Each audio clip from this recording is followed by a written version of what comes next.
আপনারা সকলেই আল্লাহর রহমতে ভালো আছেন।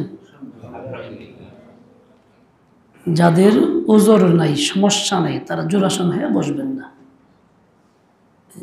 জোড়াসন বুঝতেছেন?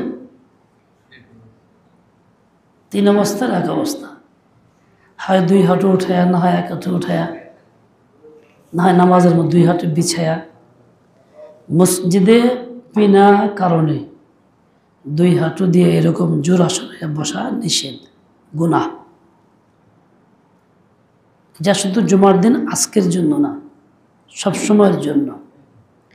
এক হাঁটু উঠে বসা যাবে, দুই হাঁটু উঠে বসা যাবে, দুই হাঁটু নামায়াও, কিন্তু জোড়াসন না, মসজিদের জোড়াসন না। যাদের অসুস্থতা বা ভাস করতে পারে না, সেটা ভিন্ন কথা। অপারগ ব্যক্তির হুকুম ভিন্ন। স্বাভাবিক অবস্থায় বিনা কারণে এরকম কেউ বসবেন না।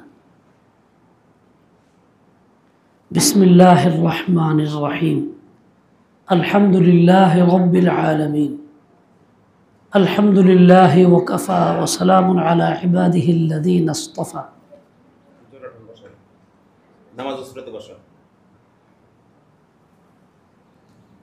আল্লাহুম্মা লাকাল হামদু ওয়া লাকাশ শুকরু। আল্লাহুম্মা লা উহসি সানাআন আলাইকা আনতা কামা আসনাইতা আলা নাফসিকা। أما بعد فأعوذ بالله من الشيطان الرجيم. بسم الله الرحمن الرحيم. يا أيها الذين آمنوا اتقوا الله وكونوا مع الصادقين. وقال تعالى يا أيها الذين آمنوا كتب عليكم الصيام كما كتب على الذين من قبلكم لعلكم تتقون. صدق الله. آمنت بالله. কোরআন কারীমের সূরা বাকারার এই আয়াত আপনাদের সামনে তেলাওয়াত করলাম। আল্লাহ তাআলা আসমানি যেসব কিতাব পাঠাইছেন, তার মধ্যে সবচেয়ে বড়, দামি, মর্যাদাপূর্ণ কিতাব হচ্ছে কোরআন, যা আল্লাহ তাআলা আমাদের জন্য, শেষ নবীর উম্মত এর জন্য পাঠাইছেন। আমরা শেষ নবীর উম্মত এবং শ্রেষ্ঠ নবীর উম্মত। আমাদের নবীর নাম মুহাম্মদ সাল্লাল্লাহু আলাইহি ওয়াসাল্লাম। ইনার পরে নতুন কোনো নবী আসে নাই, আসবেও না কিয়ামত পর্যন্ত। কেউ যদি বলে, দাবি করে, যুক্তিতর্ক দেয়, সে মিথ্যুক, প্রতারক, ভণ্ড। তাকে বিশ্বাস করলে ঈমান থাকবে না, বেঈমান হইয়া দুনিয়ার থেকে যেতে হবে। আমাদের নবী মুহাম্মদুর রাসূলুল্লাহ সাল্লাল্লাহু আলাইহি ওয়াসাল্লাম, তার প্রতি নাজিল হয়েছে সবচেয়ে দামি কিতাব, যার নাম কোরআনে কারীম। আমরা সেই নবীর উম্মত, আর আমাদের কিতাব কোরআনে কারীম। আমরা কোরআনে কারীমকে পরিপূর্ণ বিশ্বাস করি, এমনকি হরফে হরফে বিশ্বাস করি। অর্থ বুঝি না বুঝি, এটা আল্লাহ তাআলার কালাম। আল্লাহ নাজিল করছেন আমাদের কল্যাণের জন্য, হেদায়েতের জন্য। এই কথাটা আমরা বিশ্বাস করি। আল্লাহ তাআলা এই আয়াতের মধ্যে ঈমানদারদেরকে লক্ষ্য করে হুকুম দিয়েছেন। শব্দটাই আসছে এইরকম, ইয়া আইয়ুহাল্লাযীনা আমানু, হে ঈমানদার। পুরুষ কি নারী উভয়কে বলা হয়েছে হে ঈমানদার। ঈমান যার আছে, মুমিন যে, তার জন্য এই নির্দেশনা, কুতিবা আলাইকুমুস সিয়াম, তোমাদের উপরে রোজা ফরজ করা হইল। এই কথাটা আল্লাহ তাআলা সমস্ত মানুষকে সম্বোধন করে বলেন নাই, ইয়া আইয়ুহান নাস, এরকম বলেন নাই, হে লোকেরা শুনো। সমস্ত লোক সকলকে বলেন নাই, শুধু ঈমানদারদেরকে বলছেন হে ঈমানদাররা। ইমানদার কাকে বলে? এমনি তো আমরা সকলেই নিজেকে ইমানদার বলে দাবি করি, পরিচয় দেই, আমার ইমান আছে, আমি ইমানদার বা মুমিন। কি আমরা কি মুমিন কিনা? আমরা কি মুমিন কিনা? প্রশ্ন জবাব নাই। তো বলেন ভয় পান কেন? আমরা কি মুমিন কি মুমিন না? বলেন মুমিন। আলহামদুলিল্লাহ, আলহামদুলিল্লাহ আমরা মুমিন। বলেন নিজের ইমানের কথা বলতে ভয় লাগে? বলেন আলহামদুলিল্লাহ আমরা মুমিন, ইমানদার। তাহলে আমরা মুমিন, এরকম দাবি তো করি মুমিনের, কিন্তু এই দাবিটা আল্লাহর কাছেও গ্রহণযোগ্য কিনা দেখার বিষয়। আমি মুমিন দাবি করলাম, কিন্তু আল্লাহর কাছে মুমিন গ্রহণযোগ্য হইলাম না, তাহলে আমার এই দাবির কোনো মূল্য থাকলো না। আর আমি নিজেকে যেমন দাবি করলাম, আল্লাহ তাআলাও ওইরকমই গ্রহণ করলেন, পছন্দ করলেন, তাহলে দাবির মূল্য থাকলো। কুল্লু ইয়াদউনা ফিসালা লাইলা ওয়া লাইলা লা তুকিরু বিহিম বিদাকা। লাইলার আশিক অনেকেই নিজেকে বলতে পারে, দাবি করতে পারে, কিন্তু লাইলা যদি স্বীকার না করে তাহলে একজনের হেস প্রমাণও গ্রহণযোগ্য না। লাইলার পক্ষ থেকেও মিলতে হবে যে হ্যাঁ এই লোকটা সত্যি আমার আশিক, আমি তাকেও পছন্দ করি। আল্লাহ তাআলাও মুমিন হিসাবে পছন্দ করতে হবে, শুধু আমার দাবি যথেষ্ট না। এখন দাবি তো করতেছি, আসলে ইমানদারকে, ইমানের পরিচয় কি? সংক্ষেপ কথায় আল্লাহ রসুল সাল্লাল্লাহু আলাইহি ওয়াসাল্লাম যে আদর্শ আমাদের কাছে নিয়ে আসছেন, এর সবটাই পরিপূর্ণ বিশ্বাস করা, দিল থেকে মাইনা নেওয়া, এটা হলো ইমান।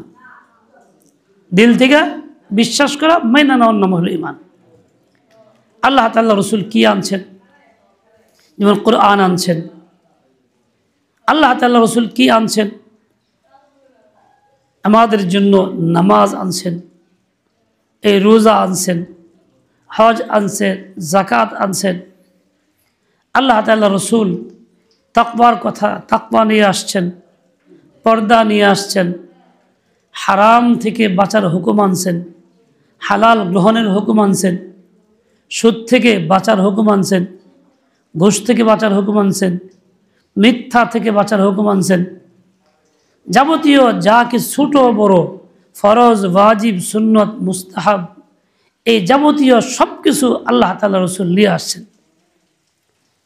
এই যে আল্লাহ রসুল আমাদের জন্য আল্লাহর পক্ষ থেকে যে আহকাম নিয়ে আসলেন, এই সব কিছু পরিপূর্ণ বিশ্বাস করা, মানার নাম ইমান।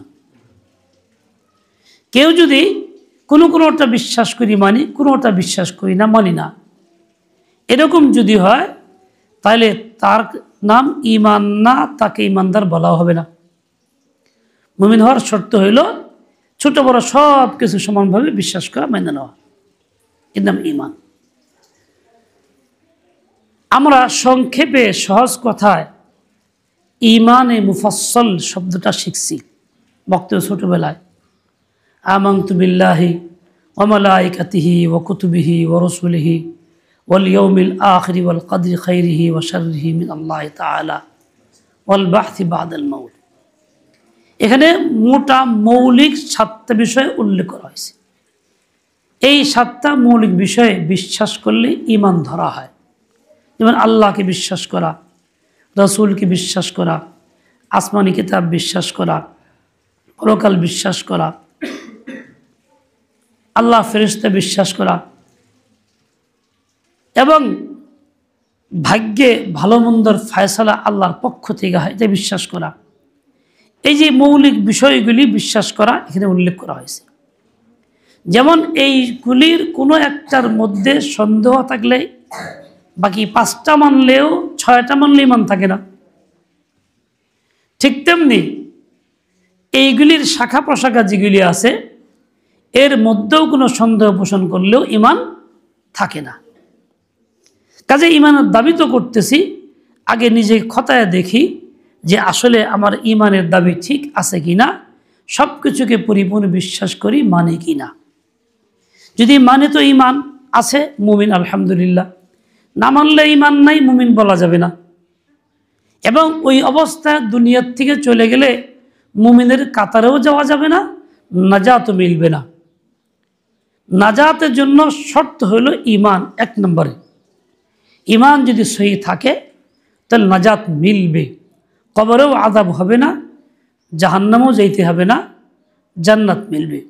আর ইমান যদি ক্ষতিগ্রস্ত হয়, এই শর্ত পূরণ না হয়, তাহলে মৃত্যুর উপরে যতই সাজসজ্জা হোক, ঢোল পিটানো হোক, নাম যশ খুব বলা হোক, বক্তব্য সুন্দর দেওয়া হোক তার পক্ষে, জানাজায় লোকই লক্ষ না কোটি লোক হোক, তবুও তার মাফ নাই। আর ইমান ঠিক থাকলে পরে 3 জন জানাজা হইলেও যা, 5 জন হইলেও তাই। আর ইমান ঠিক না থাকলে লক্ষ কোটি লোক জানাজা হইলেও গ্রহণযোগ্য না, নাজাত নাই। প্রকাশ্যে ইমান নাই এক ব্যক্তি, মনে করেন আমেরিকার প্রেসিডেন্ট, সবাই জানি, এই লোক যদি মারা যায়, সারা বিশ্বের সব মানুষ দোয়া করে, তাহলে কি এই লোকটার নাজাত মিলবে? কেন মিলবে না? ইমান নাই।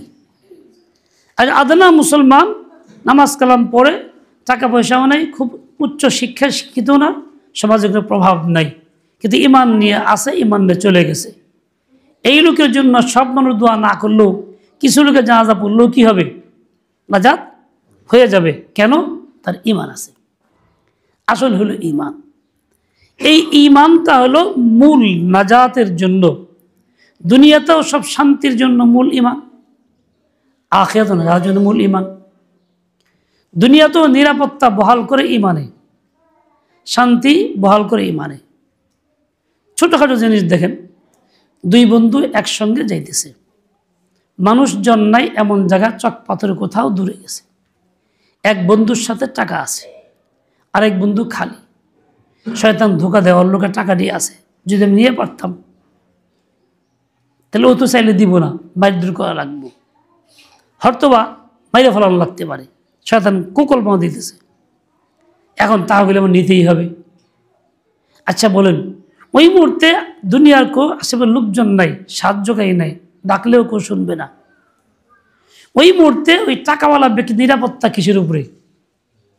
ইমানের উপরে।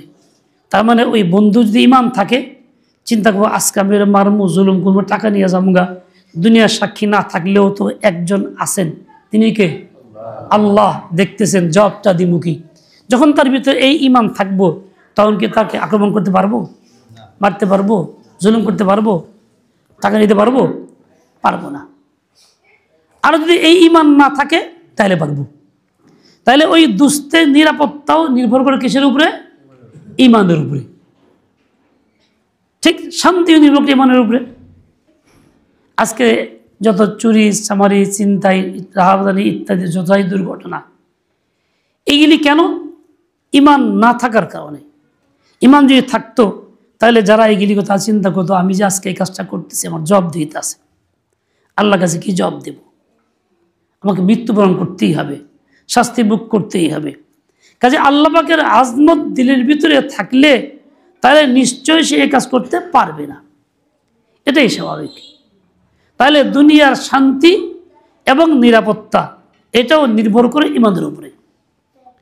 এরকমভাবে পরকালে মৃত্যুর পরের জীবনে কবরের প্রথম ঘাটি, সেখানেও শান্তি নিরাপত্তা। তার পরবর্তী স্তর আলায়া বরজখের এবং কিয়ামতের ময়দানে উঠা, হিসাব নিকাশ এবং জান্নাত বা জাহান্নামে সব কিছু নির্ভর করে ইমানের উপরে। ইমান যদি ঠিক থাকে তাহলে সব জায়গায় পার, ইমান না থাকলে কোথাও কি নাই? পার নাই। এই জন্য আল্লাহ তাআলা হুকুম দেন, যে কোনো হুকুমের আগে ইমানদারদের সম্বোধন, ইয়া আইয়ুহাল্লাযীনা আমানু। খাস করে এই রমজানের রোজার ব্যাপারে বলছেন, ইয়া আইয়ুহাল্লাযীনা আমানু, হে ইমানদার। যেমন ইমান থাকলে শান্তি নিরাপত্তা হয়, ঠিক তেমনি ইমান বিঘ্নিত হয় খুব সামান্য বিষয়। ইমান থাকে না, ইমান নষ্ট হয়। মৌলিক 7 বিষয়ে বিশ্বাস করলে যেমন ইমান হাসিল হয়, ঠিক ইমান নষ্টও হয় কিছু কারণে। যেই কারণগুলির দ্বারা ইমান নষ্ট হয় সেগুলি কি ছোট ছোট বিষয় হইতে পারে, বড় হইতে পারে। ওযু নষ্ট হওয়ার জন্য কতগুলি কারণ আছে, ছোট বড় সবই আছে। যেমন ওযু নষ্ট হয়, চিরস্থায়ী থাকে না, ঠিক ইমানও নষ্ট হয়, ইমান চিরস্থায়ী থাকে না। এমন না কালিয়া পড়ছিলাম বাপদাদার আমলে একবার, ইমান তো আছেই, না, তা কিন্তু না। কালিয়া পড়লে ইমান বহাল থাকে তা না। যেই মুহূর্তে বিশ্বাস করে পড়ে ওই মুহূর্তে ইমান থাকে। যখন ইমান বিরোধী কোনো কর্মকাণ্ড ঘটায় ইমান নষ্ট হয়ে যায়। যেমন কিসের দ্বারা? মোটা কথা। কেউ যদি আল্লাহর কোনো কাজকে অপছন্দ করে তো ইমান থাকে না নষ্ট হয়ে যায়? ভাই জবাব দিয়েন। কেউ যদি আল্লাহর গালি দিয়ে বসলো, ইমান থাকে না নষ্ট হয়ে যায়? তো দূর, আল্লাহর ইনসাফ নাই, খালি মুখে বিষয় দিয়ে আমার দেয় না, এরকম কিছু বললে ইমান থাকলো না নষ্ট হয়ে গেল। সে হাজার নামাজ পড়লেও তার ইমান নাই, হাজার রোজা করলেও না, উমরা হজ করলেও না, ইমান নষ্ট করে ফেলছে। এরকমভাবে দুষ্টের মধ্যে কেউ রসিকতার ছলে উল্টাপাল্টা বলে। যেমন এক দুষ্ট বলতেছে অনেক দীর্ঘদিন বৃষ্টি 7 দিন বন্ধ হয় না। দুষ্টমের কয়, দেখছস বৃষ্টি কেন লেগে বন্ধ হয় না, বন্ধ হয় না কেন লেগে? আল্লাহ বৃষ্টি চালু করে দিয়ে শ্বশুর বাড়ি বেড়ে বেড়ে গেছে, মন নাই। নাউযু বিল্লাহি মিন যালিক। বলেন সবাই, বলেন লা ইলাহা ইল্লাল্লাহ মুহাম্মাদুর রাসূলুল্লাহ আশহাদু আল্লা ইলাহা ইল্লাল্লাহ ওয়া আশহাদু আন্না মুহাম্মাদান আবদুহু ওয়া রাসূলুহু।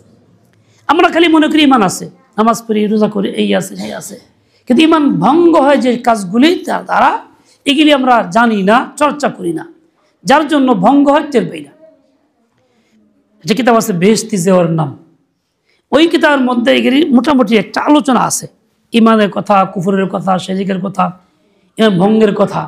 বাংলাতে আপনারা সবাই মোটামুটি লেখাপড়া জানেন, তাহলে আপনারা ওই কিতাবটা সংগ্রহ করে পড়বেন, বাড়িতে নিজেরা বাড়ি তালিম করবেন, একেবারে শোনাইবেন, মুসলিমও তালিম করবেন, যাতে করে ইমান নষ্ট হওয়ার কারণগুলি সামনে আসলে অন্তত ইমান বাঁচানোর ব্যবস্থা করা যাবে। কথা বুঝে আসতেছে? তো ইমান যেমন এই মোটা কথা দ্বারা নষ্ট হয়ে যায়, ঠিক চিকন বিষয় দ্বারাও নষ্ট হয়। যেমন মনে করেন সমাজের মধ্যে অনেক ফিতনা আছে। ফিতনা কি? অনেক লোকে তালাক দিয়া, 3 তালাক দিয়া এরপরে সংসার করে। যারা মধ্যস্থতা করে, বিচার আচার করে, মাতবর শ্রেণীর কিংবা অন্যরা বলে মিশাই দেই, এই কিছু হয় নাই, এই কিছু হয় নাকি মিশাই দেই, বসায় হয়তো 1-2 কথা বইলা মিশাই দিতেছে।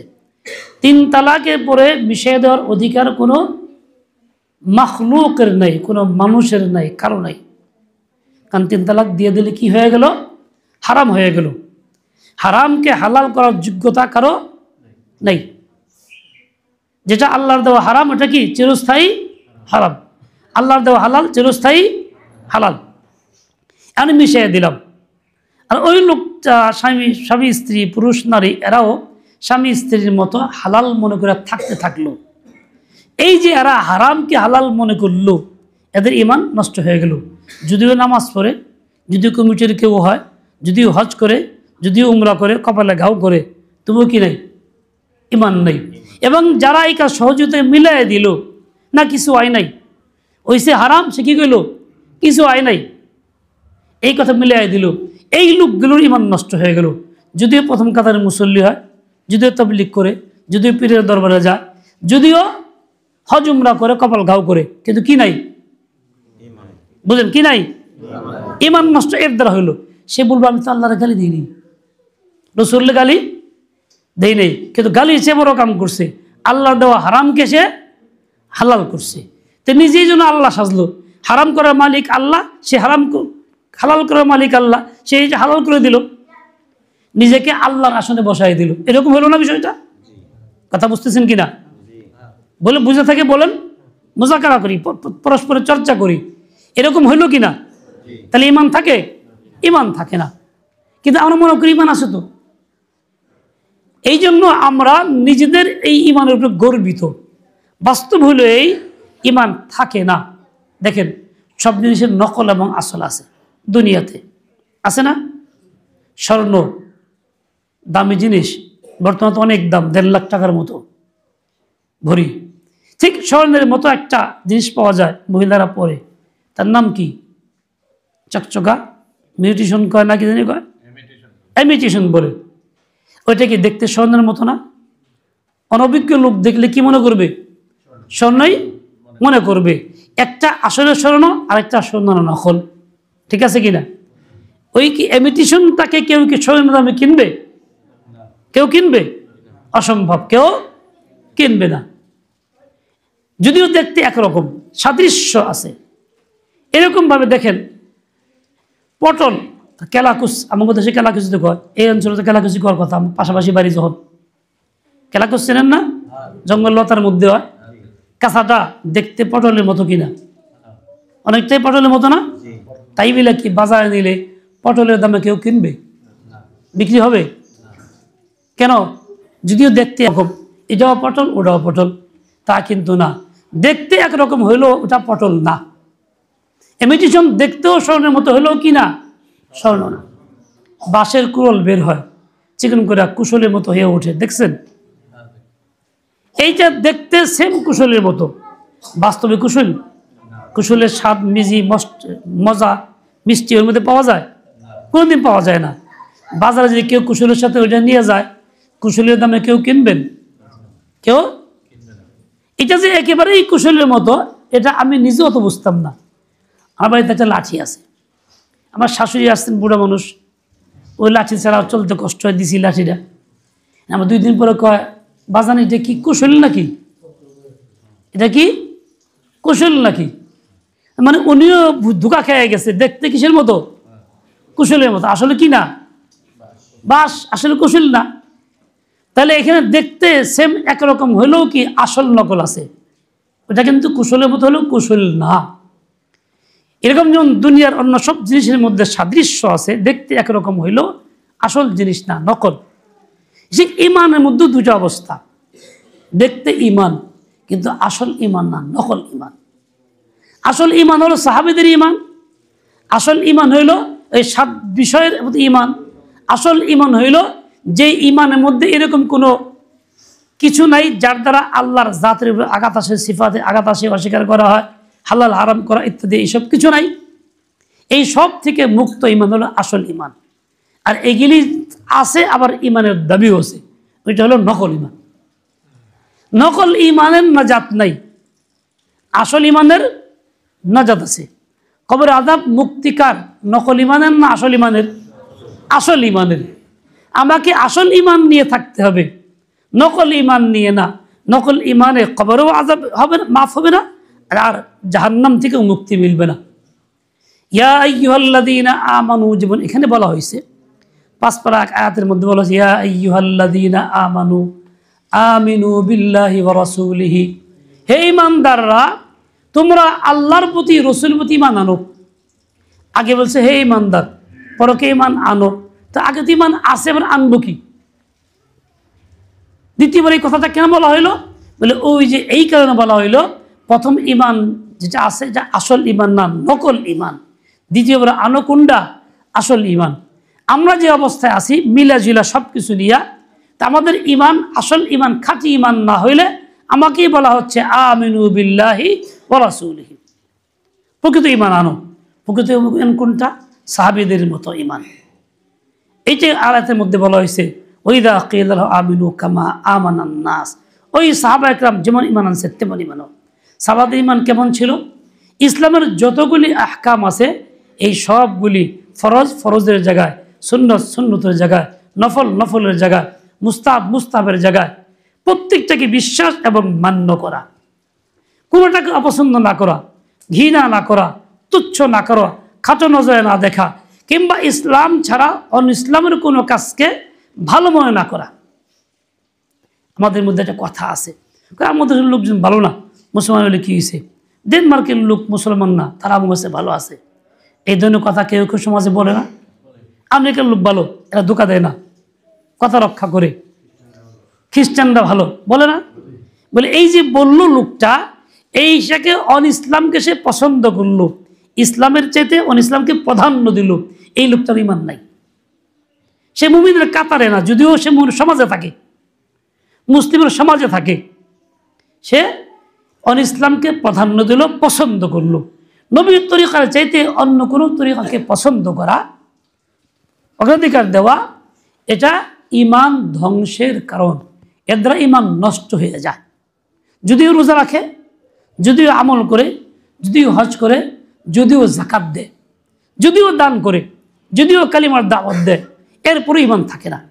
কারণ নষ্টের কারণ তার ভিতরে পাওয়া গেছে। আমার ভাই, এই জন্যই আল্লাহ তাআলা আমিনু বিল্লাহি ওয়া রাসূলিহি দ্বিতীয়বার বলছেন, ঈমান আনছো তো, আনো ঈমান আল্লাহর প্রতি, রাসূলের প্রতি। এখন দেখেন, আমি আপনি জিন্দেগি চিন্তা করে দেখি, আমার আপনার ঈমানের দাবি আছে আলহামদুলিল্লাহ, কিন্তু এই সব জিনিস চিন্তা করলে সত্যিকারে আসল ঈমানের কাতারে পড়বো তো? হ্যাঁ, কঠিন হয়ে গেছে না বিষয়টা? মানে তার মানে কি, আমার ঈমানটা ওই প্রকৃতির ঈমান হইয়া সারে নাই। আমাকে তো এই প্রথম কাতারে যাইতে হবে। ওইরকম প্রথম কাতার বলার হুকুম কি? কুতিবা আলাইকুমুস সিয়াম কামা কুতিবা আলাল্লাযীনা মিন ক্বাবলিকুম, তোমাদের উপর রোজা ফরজ করা হয়েছে। তো তোমাদের উপরে একা না, এটা নমুনা আছে, পূর্বেও ছিল। কাজে পূর্বেকার লোকদেরও ফরজ ছিল। হ্যাঁ, এত পরিমাণ ধারাবাহিক ছিল না, কম বেশি ছিল। মুসা আলাইহিস সালাম রোজা রাখছেন 40 দিন, হযরত আদম আলাইহিস সালাম 3 দিন, হযরত ইব্রাহিম আলাইহিস সালাম 6 দিন, এরকম রোজা ছিল। এমনকি অমুসলিম হিন্দুদের মধ্যে ব্রাহ্মণদের 24 দিন রোজা আছে। রোজার নাম দেয় না, ওরা বরত নাম দেয়, ভিন্ন নামে আছে, পালন করে। খ্রিস্টানদের মধ্যে পালনীয় আছে। ওই রোজা না খায়া থাকা, আর আমাদের রোজা না খায়া থাকা না, এটা ইবাদত। আল্লাহর সন্তুষ্টির জন্য আল্লাহ পাকের নির্ধারিত হারাম বর্জন কইরা চলার নাম হইল রোজা। ওরা কিন্তু তা করে না। ওদের মধ্যে কেউ মা মারা গেলে, বাপ মারা গেলে 40 দিন উপোস থাকে। এমনি ভাত খায় না, যদিও ফল ফ্রুট খায়, বিভিন্ন জায়গায় যায়, বিভিন্ন চাউল টাউল উঠায়, খরচ করে, তারা তার রোজার মতো থাকে। তার নাম অন্য কিছু, নাম রোজা। আমাদের কি তাই? আমাদের শরীয়তের হুকুম যে না, সূর্য ওঠার আগে থেকেই শুরু, সাদিক থেকে শুরু করবা দোয়া পর্যন্ত। যেমন হালাল ছিল খানা পিনা, স্ত্রী স্বামী স্ত্রী, এসব বন্ধ, হারাম হয়ে গেছে, এ তো করবাই না। এটা সাধারণ দ্বিতীয় স্তর রোজার। এর সাথে সর্বাঙ্গকে গুণামুক্ত করবা। হাত দিয়ে গুনাহ হবে না, মিথ্যা সাক্ষীরও হবে না, সুদ ঘুষের লেনদেনও হবে না, কোনো হারাম কিছু সমর্থন করা হবে না। আবার মুখ দিয়েও কিছু গীবত না, শিকায়ত না, বিরোধিতা না, আল্লাহ রসুলের বিরুদ্ধে না, দুশ্চর্চা না, সব মুক্ত। এরকমভাবে চোখটাকে হেফাজত করা, চোখ দিয়া কোনো হারাম দৃশ্য না দেখা, মোবাইলে, টিভিতে, রাস্তাঘাটে বেপর্দা, ছায়াছবি ইত্যাদি সব কিছু, অন্যের নজর সতে বগেরা, মানে সর্বাঙ্গকে গুনাহ থেকে মুক্ত রাখা দ্বিতীয় ধাপ। তৃতীয় ধাপ হইল এটা রোজার, যে সর্বোচ্চ স্তর, যে নিজের অঙ্গকে গুনাহ থেকে মুক্ত রাখার সাথে সাথে দিলটাকেও গায়রুল্লাহ থেকে মুক্ত করা, দিলকে শুধুমাত্র আল্লাহমুখী করা। এই 3 স্তরে পূর্ণ হয় রোজা। এই 3 স্তর পালন হইলে প্রকৃত পূর্ণ রোজা হইল। এই রোজার ফল হইল তাকওয়া, লাআল্লাকুম তাত্তাকুন। আল্লাহ তাআলা আয়াতের শেষে বলছেন, রোজা তো পালন করবা, আল্লাহ তাআলার হুকুম, কিন্তু কি মানসিকতা নিয়া, কি আশা নিয়া? তাকওয়া অর্জনের আশা নিয়া। তাহলে 3টা কাজ আমাকে 3 স্তর পার করতে হবে। শুধু 3 কাজ করলে হবে না, যে খানা পিনা বন্ধ, স্ত্রী ঘর বন্ধ না, সব গুনাহ থেকে মুক্তও রাখতে হবে, আবার আমাকে আমার দিলটাকে সব থেকে খালি রাখতে হবে। এরপরে হবে রোজা। তখন গিয়ে বলা যাবে লাআল্লাকুম তাত্তাকুন। প্রথম শর্ত হলো ঈমান, এই জন্য সব ঈমান মধ্যে ডাকছেন আল্লাহ তাআলা। দ্বিতীয় হলো রোজা, কিন্তু এই 3 স্তরের। এরপর তৃতীয় হলো তাকওয়া। 3 স্তর পূর্ণ করলে তাকওয়া, ঈমানের সাথে 3 স্তর পূর্ণ করলে পুরা হয়। যে ঈমান না থাকে, ভাঙ্গা জায়গা, তাহলে 3 স্তর পুরা করলেও কি হয় না? তাকওয়া হাসিল হয় না। তাহলে আল্লাহ তাআলার হুকুমটা পালন হবে না। তাহলে আমি রমজান কাটাবো, না খায়া থাকবো, সামাজিকতা মানুষ আমাকে রোজাদার বলবে, কিন্তু আল্লাহর রোজাদার হইতে পারবো না। তো বলছিলাম আগে হলো ঈমান, সবার আগে ঈমান। ঈমান থাকলে, ঈমান হলো সবার আগে, ঈমান থাকলে যাব বাগে। বাগে মানে বাগানে, জান্নাতে। ঈমান হলো সবার আগে, ঈমান থাকলে যাব বাগে। তো ঈমান ভঙ্গ হয় যেমন কাজগুলি বলা হয়েছে, ঠিক তেমনি আরও কিছু কাজ আছে যেই কাজগুলিতে ঈমান ভঙ্গ হয়। একদিন ঢাকাতে এক লোক আসছে, ব্যাংকে চাকরি করে। তার একই ছেলে, ছেলেটা যুবমাত্র বিয়ে হয়েছে, বছর 2 আগে একটা বাচ্চা হয়েছে সদ্য কোলে ছেলেটা। এই ছেলেটা যাইতেছিল রিক্সায়, পেছন থেকে গাড়ি ধাক্কা দিছে, পড়ে গিয়ে মারা গেছে। এর বাপ আসছে তার লাশ নিয়ে আমাদের এখানে ধোয়াইতে। এসে সে অনেক আবেগ অনেক কথা বলে, আল্লাহর এতটুকু ইনসাফ হলো না, আমার একটাই ছেলে, তাই আল্লাহ নিয়ে গেল গা। আচ্ছা বলেন তো, লোকটা নামাজে পড়ে মুসলমান দাবি, জানাজা পড়াবে, কিন্তু এই যে কথাটা বললো আবেগে, এর দ্বারা কি ইমান থাকলো না গেল গা? জুড়ে বলেন। আল্লাহ তো পরিপূর্ণ ইনসাফগার, আল্লাহ জানেন কাকে কখন নিতে হবে, ওটা আল্লাহর ইখতিয়ার। স্বাধীন মতো আল্লাহ দুনিয়াতে পাঠান, স্বাধীন মতো নেন। হ্যাঁ, কোনো সময় মাতা পিতার অবহেলা বা বদদোয়ার কারণেও ছেলে চলে যায়। হাদিসে আসছে, মানুষ কোনো কথা বললে দোয়া করলে মিস যায় না। বাপ মা রাগ করে দোয়া করে না, বদদোয়া করে যে মিস হয় না, চলতেই থাকে। ছেলে খুব দুষ্টামি করতো একসময় মনে করেন, এখন মা এটাতে খুব রাগ, কুলাইতে পারে না। জিদে কয় কি, তুই যদি একেবারে যাইতে তুমি তো ভালো আছিল রে, জিদে বইলা ফেলছে। আল্লাহ তাআলা তার এই কথাটাকে বেকার করেন নাই, আমল লুট করে নিয়েছেন, বাস্তবায়ন করেছেন দেরিতে।